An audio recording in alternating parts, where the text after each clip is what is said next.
それでは、ベクトルと速度の合成について説明します。大きさと向きを持った量をベクトルと言います。このように矢印で描かれることが多いです。例えば、速度や力はベクトルです。大きさだけではなくて、向きがあります。速度や力には向きがあります。速度は動く向きがあります。力にも力を加える向きがあるよね。どっちから力が加わってるとか日常生活でも使いますよね。一方、エネルギーや質量はベクトルではありません。向きがないからです。どっち向きに 3g とか言わないもんね。ベクトルにはもう一つ大きな決まりがあって、そのベクトルの大きさは、この矢印の長さで表されています。また、ベクトルは合成することができます。例えば、2つのこの矢印、2つのベクトルを合成して1本にすることができます。ファミコンの十字キーの上と横を同時に押すと斜めに入力されるのと同じですね。今はもう十字キーのゲームないでしょうけどね。2つのベクトルが合わさると、つまりベクトルを合成すると、このようになります。この矢印とこの矢印が一本の赤い矢印になってしまいました。この赤い矢印は青い四角の対角線になっているね。実は中学校ではあまり出てこなかったかもしれないけど、こんな風に構成もできます。この矢印とこの矢印、二つの矢印の間の角度は90度じゃない。だけど、こんな風に平行四辺形を描いて、この平行四辺形の対角線をこんな風に描くと、合成後のベクトルが出てきます。この点線の矢印と、この点線の矢印を合成すると、こんな風に赤い矢印になります。こんな風に平行四辺形を描くと、簡単にベクトルが合成できるよ、合成後のベクトルが描けるよっていう法則を平行四辺形の法則と言いますけど、覚えなくてもいいです。はじめに見たように、速度もベクトルです。だから、速度もこんな風に合成できます。例えば、ある船がまっすぐ進もうとしてるよ。こんだけの勢いでまっすぐ進もうとしてるよ。だけど、川の流れが激しくて、川が船をこれくらいの速度で流そうとしているよ。船を川が右向きにこれくらいの速度で流しているよ。実際船の動きはどうなるかっていうと、まっすぐ進もうとしている。川に流される。船はどう動くかっていうと、こんな風に赤い矢印で表される速度で実際は動くことになります。つまり赤矢印の速度で進むということは、この矢印上方向とこの矢印右方向に同時に動いてるってことと同じなんだね。ゲームのコントローラーの上と右のボタンを同時に押すことが斜め右上の入力になるのと同じだね。それでは問題を読み上げます。静止している水面を1メートル毎秒の速さで進む船があります。この船の船首をルート3メートル毎秒で流れる川の流れに垂直に向けて、つまり先っちょをこっち方向に向けて進ませるとき、この船の速さは何メートル毎秒になりますか？この黄色い矢印は、この船が静止している水面上を動こうとする勢いを表しています。もし川に流れがなかったら、この船はこの速度でその水面を動いていきます。この青い矢印は川の流れを表しています。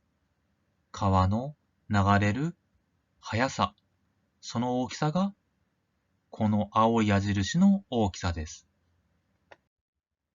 止まってる水の上では船はこのくらいの勢いでまっすぐ進むことができるよ。だけど今回は川に流れがあって、こっち向きに船がこれだけの勢いで流されてしまうよ。船はこの黄色い矢印と青い矢印を合わせたようなこの赤い矢印で表される速度で実際は川の上を動くことになるよって意味だ。この黄色い矢印のベクトルと青い矢印のベクトルを合成して赤い矢印のベクトルを作ります。この赤い矢印のベクトルの大きさが今回求めたい船の速さです。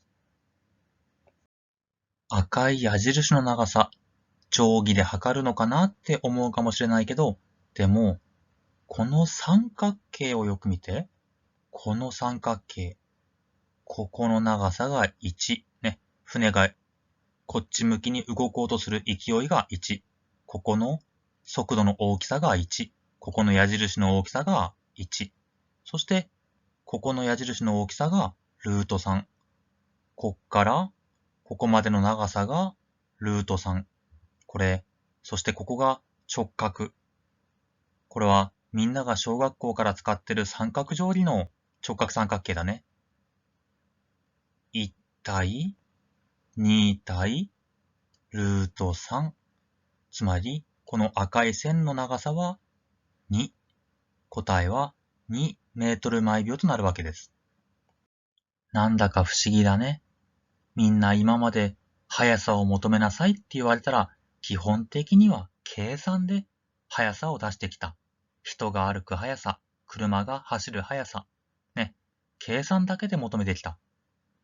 だけど、これからはこんな風に図を書くことで、速さ、このベクトルの大きさ、速さが分かってくる。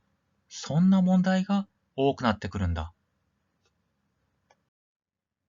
最後に気をつけてほしいのは、ここにいた船が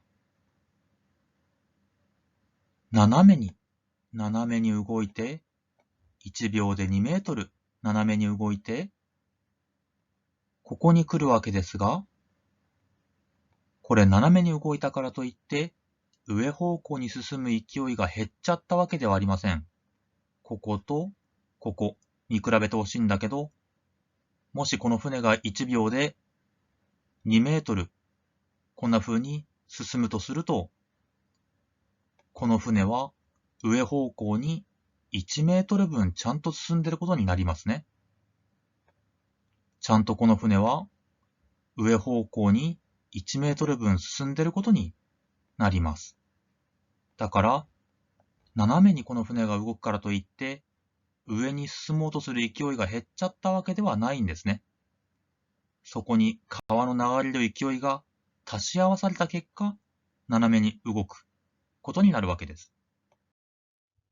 この黄色が、もし川に流れがなかったとした場合の船の動き。青が実際に流れる川を渡ろうとする船の動きです。ちょっと速さは正確じゃないけど、こんな動きになります。1秒でもし川に流れがなかったら、船はここからここまで来る。川に流れがある場合は、同じ1秒でもここからここまで来るんですね。ではちょっと難しいことも見ていきましょう。質量とか仕事とか温度、エネルギーには向きはありません。そういった向きのない量をスカラー量と言います。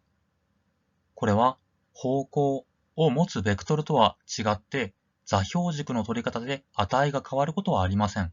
僕たちが座標軸をどう取ろうが 1g は 1g です。逆に、ベクトルっていうのは座標軸の取り方でコロコロ値が変わります。例えば、東に1メートル毎秒で動いている車は、東を正とする軸を取れば、もちろん速度は1メートル毎秒。だけど、西を正とする軸を取れば、マイナス1メートル毎秒で動いていることになるし、マイナス1メートル毎秒の速度を持つことになるし、北を正とする軸を取れば、ね、この車は北にも南にも動いてないから、速度は0メートル毎秒になるわけです。こんな風に、速度を考えたり、あとは力を考えたりするときは、座標軸の取り方が非常に重要になってくる。大抵、座標軸をこの向きで取ると問題が非常に解きやすくなる。